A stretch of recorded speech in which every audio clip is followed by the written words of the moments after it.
గోదా సమేత రంగమన్నార్ తిరువడిగలే శరణం. పావన ధనుర్మాసంలో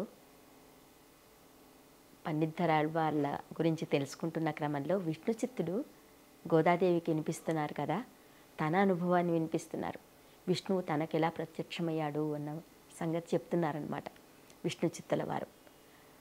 అప్పా, భగవంతుని ఆదేశం ప్రకారంగా మీరు వల్లభదేవుని రాజ్యానికి వెళ్ళాలనుకున్నారు కదా, తర్వాత ఏమైంది అని అడిగింది గోదమ్మ. అడిగితే, వస్తున్నానమ్మా, నాకు అక్కడ ఏం చేయాలో తెలీదు, వాళ్ళ వాదనలు వింటే నేనేమి అసలు బిత్తరపోయి నేనేమవుతానో నాకు తెలియదు, కానీ భగవంతుని ఆజ్ఞ ప్రకారంగా నేను వెళ్ళాను. కానీ ఆశ్చర్యంగా ఆ రాజు మంత్రి ఇద్దరు నా కోసం ఎదురు చూస్తున్నట్టుగా నాకు ఎదురేగి వచ్చి మంగళవాద్యాలతో నా పైన పుష్పవర్షం కురిపిస్తూ నన్ను ఆ వేదిక దగ్గరికి తీసుకెళ్లారమ్మా. వాళ్లకు ఏమి ఆదేశమైందో నాకు తెలియదు తల్లి. వాళ్ళు నన్ను అలా తీసుకెళ్తూ ఉంటే అక్కడున్నటువంటి వేద పండితులందరూ కూడా ఆశ్చర్యంగా చూస్తున్నారు. ఈయనెవరు, ఏదో పూజారిలాగా ఉన్నాడే, చూస్తే అంటే ఈయన దుస్తులలో ఆ పాండిత్యానికి ఇదివరకు పండితులు ధరించేటువంటి వస్త్రాలు వాళ్ళకు పండిత శాలువ అని కప్పేవాళ్ళండి. అంటే ఆ పండితుల యొక్క పాండిత్యాన్ని కూడా అలాగా తెలియజేసేటువంటి ఆ శాలువాలు ప్రత్యేకంగా అల్లేవారనమాట. అవి ఆ అల్లినటువంటి శాలువాలు కప్పుకుని పండితోత్తములందరూ కూర్చున్నారు. ఈయనేమో సాదాసీదా దుస్తులతో వస్తున్నాడు. ఈయనను అక్కడ ఆ రాజు వల్లభదేవుడు ఆయన మంత్రితో పాటు వెళ్ళి ఆహ్వానించి లోపలికి వస్తున్నారే వేదిక దగ్గరికి. ఇదేమిటిది ఆశ్చర్యము అని వాళ్ళందరూ కూడా ముఖాలు చూసుకుంటూ మొహాలు తిట్లిస్తూ వాళ్ళు ఆశ్చర్యపోతూ చూస్తున్నారమ్మా నా వైపు. కానీ నేనేం చేయను, స్వామి ఆదేశం అలా ఉంది కదా. అక్కడ నన్ను తీసుకెళ్ళి ఒక ఉన్నతాసనం మీద వాళ్ళు కూర్చోబెట్టారు. నాకేమీ పాలుపోలేదు. కాస్తసేపు నేను అలాగ నిరుత్తరంగా నిలిచిపోయాను. అంటే అక్కడ విష్ణువు దగ్గర ఆయన కూడా చూస్తున్నారు. ఇక్కడ చర్చలన్నీ కూడా చూస్తూ ఉంటే ఈ విష్ణు చిత్తుడు బిత్తరపోయిన విషయం ఆయన గమనించి బ్రహ్మకు ఆదేశం ఇచ్చారట. ఇప్పుడు విష్ణు చిత్తుల వారి ఎదురుగా వాళ్ళందరూ పండితోత్తములందరూ వాళ్ళందరూ ఉన్నారు కదా, వాళ్ళు ఎలాంటి ప్రశ్నలు వేస్తారు, ఈయన దానికి తగినటువంటి సమాధానం ఏమిస్తారు. కాబట్టి నువ్వు ఎవరినన్నా పంపాల్సిందే ఆ వాదనలో పాల్గొనేందుకు. నాతో పాటు నేను ఆవహింపనున్నాను విష్ణు చిత్తుని. అతనితో నాతో సరితూగేటటువంటి అక్కడ వాదించే వాళ్ళు ఎవరైనా కావాలి, నువ్వు ఎవరినన్నా పంపాల్సిందే అని చెప్పి బృహస్పతిని పంపారట. ఒక్కసారి అక్కడ మరో బ్రాహ్మణోత్తముడు అక్కడ ఎదురై ఆ బృహస్పతి ఎదురుగా కూర్చుని ఆయనలో బృహస్పతి ఆవేశించగానే ఆయన వాదం మొదలెట్టారనమాట. వాదం అలా మొదలెట్టగానే విష్ణు చిత్తుల వారిలో విష్ణువంశ ప్రవేశించింది. ఇంకేముంది, ఇంకా అసలు విష్ణువుకు ఎదురు తిరిగే వాళ్ళు ఎవరు? అటు బృహస్పతి ఒక రకమైన ప్రశ్న వేస్తే ఈయన దానికి సమాధానం చెప్పడం, వాదోపవాదాలు జరుగుతున్నాయి. అక్కడున్న పండితులందరూ బిత్తరపోతున్నారన్నమాట. వాళ్ళు ఇంతవరకు మనం కనీవిని ఎరుగలేదే ఇటువంటి వాదన. బృహస్పతి స్థాయిలో ఎవరుంటారు, బృహస్పతి స్థాయిలో అక్కడ ఉన్న వాళ్ళు ఎవరుంటారు? వాళ్ళు ఎంతైనా విద్యలలో గొప్పవాళ్ళు కావచ్చు, కానీ కదా ఆ బృహస్పతి అంశ ఆవహించినటువంటి పద్ధతిలో ఆయన వాదిస్తున్నారు. ఇటువైపు సాక్షాత్తు నారాయణులే అక్కడ ఓం నమో నారాయణాయ అష్టాక్షరి స్వామి అక్కడ కూర్చుని వాదనలు వినిపిస్తున్నారనమాట. ఇంకా బృహస్పతి వాదిగా ప్రతివాదిగా విష్ణువు బృహస్పతి ఇద్దరి వాదనలు జరుగుతున్నాయి అక్కడ. వేదములకు ఆది ఓంకారము, అష్టాక్షరి కూడా ఓంకారంతోనే మొదలవుతుంది కదా, ఓం నమో నారాయణాయ అని మొదలు.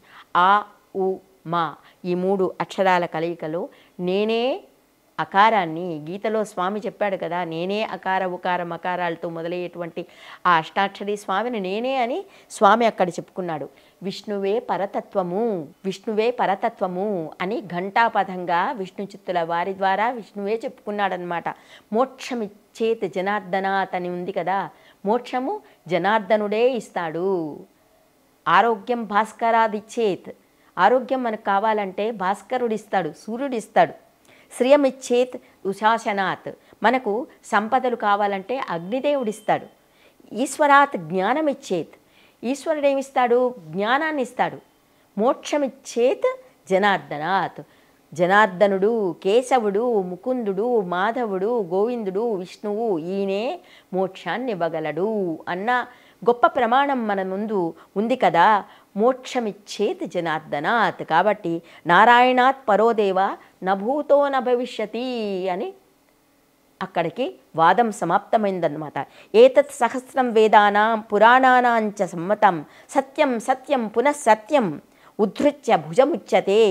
వేదశాస్త్రం పరం నాస్తి నదైవం కేశవాత్పరం నదైవం కేశవాత్పరం నదైవం కేశవాత్పరం అని ఆయన చెప్పేసరికి కరతాళ ధ్వనులు మిన్నుముట్టాయి. అలాగా విష్ణు చిత్తుల వారిని ఆవేశించి ఉన్నారు సాక్షాత్ విష్ణు పరమాత్మ. విష్ణు చిత్తులు ఆయన్నే చిత్తంలో నిలుపుకున్నటువంటి భక్తుడు అటువైపు విష్ణువే ఆవహించాడు. ఇంకేముంటి నదైవం కేశవాత్పరం అని ఆయన నిర్ధారించేసరికి పుష్పవర్షం కురిసింది. దేవతలందరూ ఉన్నారు ఆకాశంలో, వాళ్ళందరూ చూస్తున్నారు. ఈ వల్లభదేవుని వాదాన్నంతా చూస్తున్నారు. ఇదంతా కూడా మరి పరతత్వ నిర్ణయం జరుగుతుంది అంటే అందరికీ ఉత్కంఠ కదా. దేవాది దేవులందరూ, ఈశ్వరుడు కూడా ఉన్నాడు, బ్రహ్మ ఉన్నాడు, వాళ్ళ పరివారం అంతా ఉంది అక్కడ నిల్చుని. అందరి ముందు మోక్షమిచ్చేతి జనార్దనాత్ నదైవం కేశవాత్పరం అని నిర్ధారణ జరిగేసరికి అక్కడ ఉన్నటువంటి శుల్కము, ఆ పరతత్వ నిర్ణయ శుల్కం ఉంది, అదంతకదే జారి కింద పడిపోయిందట. ఎవరూ చేయలేదు, అదంతకదే జారి. కరతాళ ధ్వనులు, పుష్పవర్షం కురిపించారు, వేదనాదాలు వినిపిస్తున్నాయి, దుందుబులు వినిపిస్తున్నాయి. అవన్నీ విష్ణు చిత్తుల వారు చెప్తున్నారు. అవన్నీ అమ్మ నా ద్వారా ఇవంతా జరిగింది తల్లి అంటే ఆండాళ అలా పులకించిపోతుంది. గోదమ్మ నా తండ్రి మా అప్ప విష్ణువుని ప్రత్యక్షంగా చూశాడా, ఆయనని ఆవహించాడా అని చూస్తుంటే ఈ చుట్టుపట్ల పండితులందరూ కూడా పొగుడుతున్నారు. ఆయన్ని పొగుడుతూ ఉంటే గజారోహణం చేయించారు.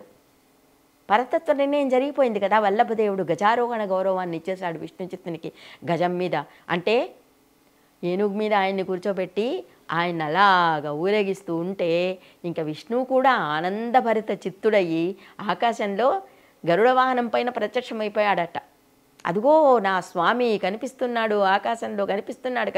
అందరూ ఇంకేముంది అప్రతిభ చిత్తులై కూడా అందరూ విష్ణువుని అలా చూస్తున్నారన్నమాట. అందరూ చూస్తూ ఉంటే ఈ విష్ణు చిత్తునికి మనసులో అమ్మో నా కోసం స్వామి వచ్చాడు, అక్కడి నుంచి ఆకాశంలో ప్రత్యక్షమయ్యాడు, ఆయనకి దిష్టి తగులుతుందో ఏమో, పరతత్వ నిర్ణయం జరిగింది కదా, విష్ణువే పరతత్వం అని నిర్ధారణ కూడా అయింది, ఆయనే పరతత్వం అని అందరు తెలుసుకునేసరికి అందరి దృష్టి ఆయన మీద కేంద్రీకృతమైంది.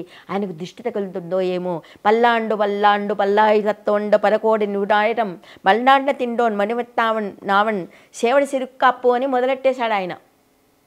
విష్ణు చిత్తుల వారు మొదలెట్టేశారు. నీకు మంగళమగుగాక, నీకు ఎక్కడా దృష్టి తగలకుండుగాక, నీ యొక్క ఆభరణాలన్నిటికీ మంగళమగుగాక, నీ ఆయుధాలన్నిటికీ మంగళమగుగాక, నీ పాదానికి మంగళమగుగాక, ఇవన్నీ మొదలెట్టేశాడనమాట. అంటే ఆయనలో తన పరమాత్మకు ఏమవుతుందో, ఇంతమంది దృష్టి తగిలి ఎక్కడ ఆయనకి దృష్టి తగులుతుందో అన్నటువంటి భావనతో ఆయన కంగారైపోయి పల్లాండు పల్లాండు మొదలెట్టేశాడనమాట విష్ణు చిత్తుల వారు. ఈయన చెప్తున్నాడు నేనే పల్లాండు పల్లాండు పాడాను అని చెప్పేసరికి విష్ణువు కూడా చాలా ఆనందభరిత చిత్తుడై తన ఆయన్ని ఆశీర్వదించి అప్పుడు అనుకున్నాడనమాట విష్ణువు, నేను ఈ యొక్క గౌరవాన్ని నేను పరతత్వ నిర్ణయంలో విష్ణు చిత్తుని ద్వారా విన్నాను కాబట్టి నేను ఈయనకు ఎలాగైనా సరే తగిన గౌరవం నేను ముందు ముందు రోజుల్లో ఇవ్వాలి అనుకున్నాడో ఏమో, ఆయన మనసులో ఏమనిపించిందో ఏమో, కానీ విష్ణు చిత్తుల వారు మాత్రం చాలా పులకితాంతరంగుడయ్యి